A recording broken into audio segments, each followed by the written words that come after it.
Earl, I posted a video of you in your drawer. Do you want me to read you the comments everybody said? Huh? Okay, you ready? Hi, Earl. That's a really nice drawer.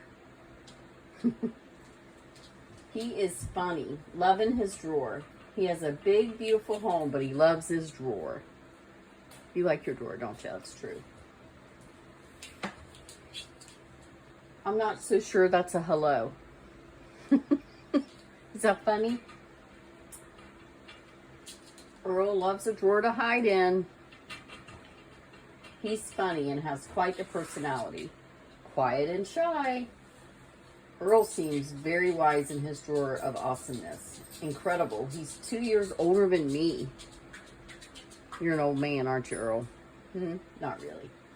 He's beautiful. Ooh, somebody thinks you're beautiful.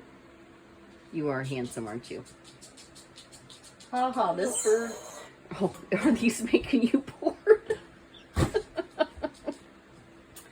Haha, this bird is my spirit animal.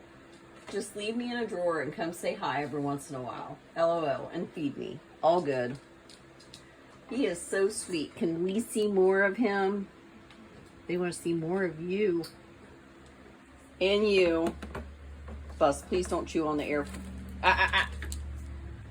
Okay, tell everybody bye. Say thanks for all the nice comments.